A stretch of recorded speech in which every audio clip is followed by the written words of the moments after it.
chicharon bulaklak. Good morning guys! Ayan, dahil nabitin kami sa chicharon bulaklak sa Gallego kahapon, gagawa tayo ng atin. Pinakuluan namin to ng 3 beses, tapos saka pinalambot. Nilagyan na rin to ng asawa ko ng pampalasa, kaya lang hindi niya yata nilagyan ng toyo, kaya ang putla. So, ngayon, lalagyan natin to ng toyo, paminta. Later, gagayat-gayatin lang natin. Sarap, oh! Alam nyo, guys, kung kayo ay naghahanap ng view or dumadaan kayo doon sa,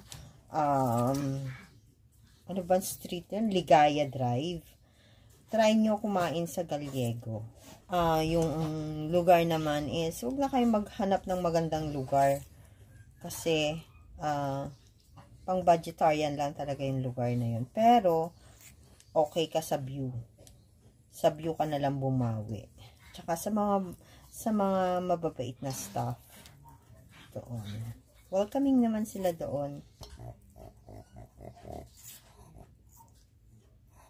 Bakit may humahagok sa tabi ko? Andito po sa tabi si Charlotte.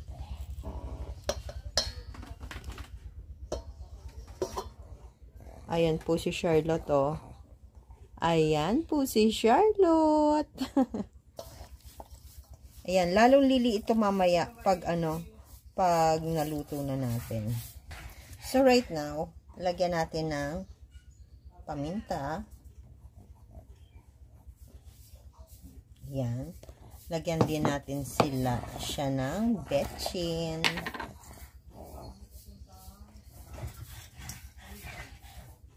Kung ayaw nyo naman ng betchin, huwag nyo nang gawin. Huwag nyo nang lagyan. Pero ako kasi gusto ko yan. Tapos, konting asin. Ay, rock salt pala to. Okay, tama na yan. So, ayan. Kung gusto nyo ng kulay, lagyan ng konting toyo. Pero para sa akin, okay na to.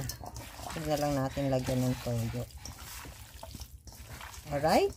Wait na natin ang pag-init ng mantika. Hi guys! Magpapainit tayo ng mantika, ha?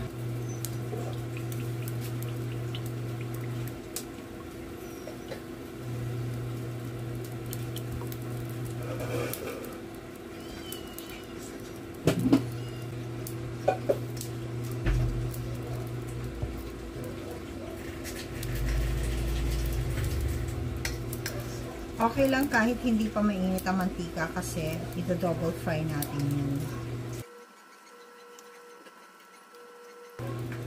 Medium lang po ang ating flame.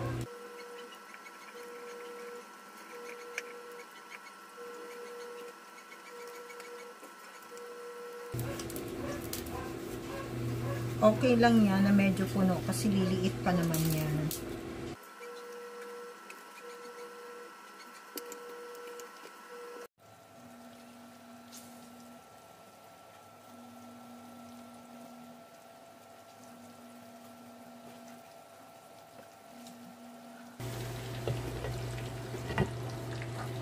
Takpan muna natin kasi tumatalsik na siya. Ingat-ingat lang pag nagluluto nito, ha, kasi nananakit ito.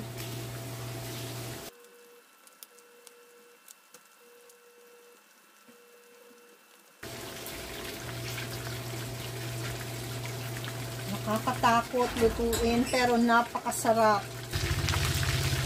Hinaan lang natin ang apoy para hindi, alam niyo yon, kahit malutong siya, hindi siya lasang sunog.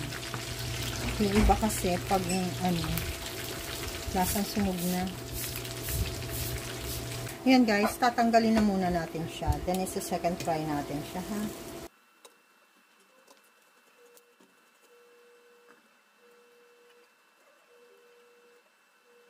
So, currently, ito yung ating na first fry. Yan. Ngayon, papalamigin lang natin siya ng konti, then ipiprito natin siya. Papainit lang tayo ng mantika ulit. Okay? So, ayan guys, nagpapainit na ulit tayo ng mantika. Same mantika lang din na iinitin natin kasi hindi naman tayo pabrika. Sa pabrika yan, kawali by kawali ang dadaanan yan. But since bahay lang tayo, pwede na yung dati nating ginamit na mantika. Iinitin lang natin.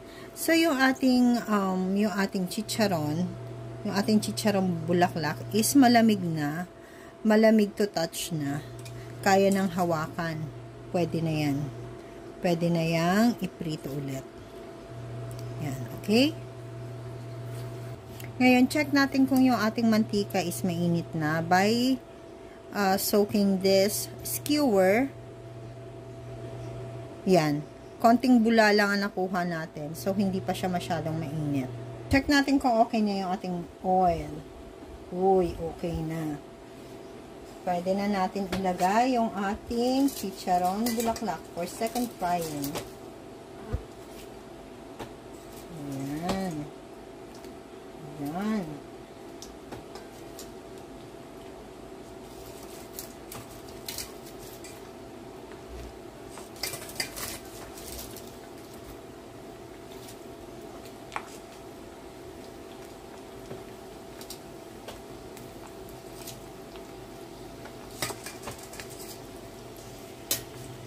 Kita nyo, nag-iba agad ang kulay niya.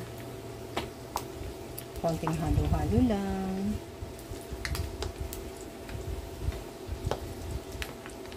Mag-ingat, mapanakit.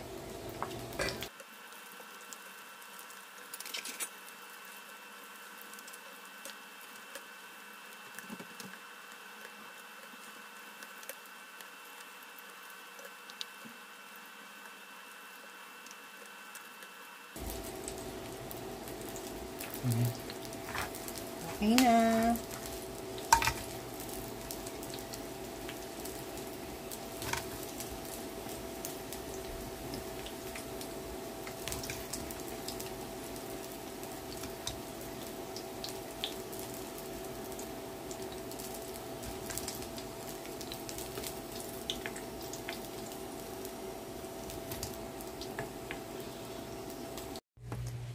Yo guys, gagawa tayo ng sausawa ng ating tawag ito, chicharon bulaklak. Ayan, meron tayong paminta. Gagamit tayo ng asin, may suka, 2 sibuyas na puti. Bakit sibuyas na puti? Matamis po. Tapos ayan, siling green, siling pula, tsaka konting bawang. Syempre dapat may bawang kasi putok-batok yung ating tawag ito, pagkain. So, ngayon, gagamit tayo ng food processor para pino. Tapos, pag kumain tayo, masasandok natin yung sibuyas. Para hindi mahirapan yung ating food processor. Tapos, yung bawang, syempre, kailangan natin balatan. Tapos, gagamit din pala tayo ng konting asukal, pambalanse. So, para hindi mahirapan yung ating food processor, lagyan na natin ng konting suka. Paminta. Kuha tayo ng konting asin. Depende sa dami ng inyong sausawan, ha. Yan, ganyan lang karaming asukal. Pambalanse lang yan. Suka. Cover your ears.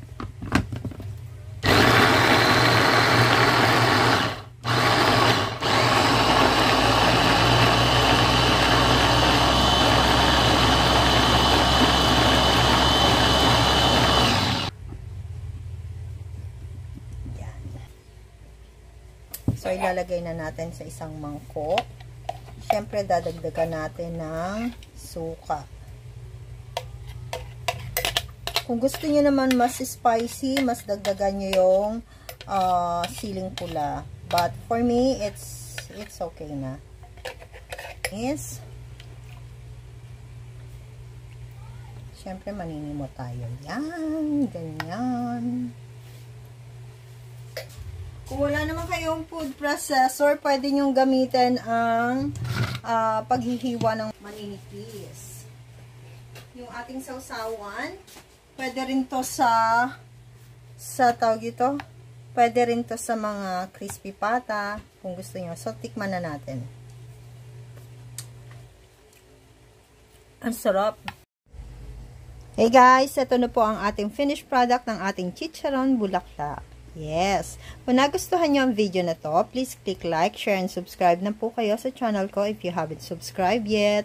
So, this is Ellen saying bye-bye. See you again next time. God bless everyone. Thank you for watching. Kain na tayo.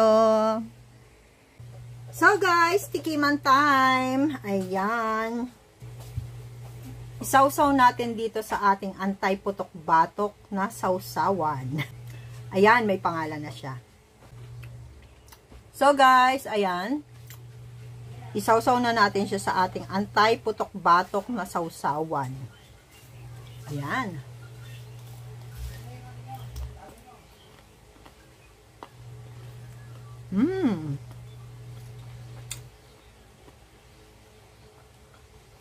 Ang sarap. Namimili ako ng yung kaso lang sa bibig ko.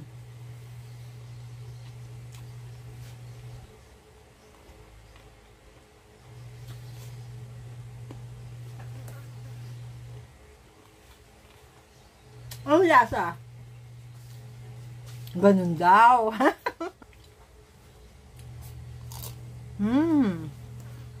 Thank you.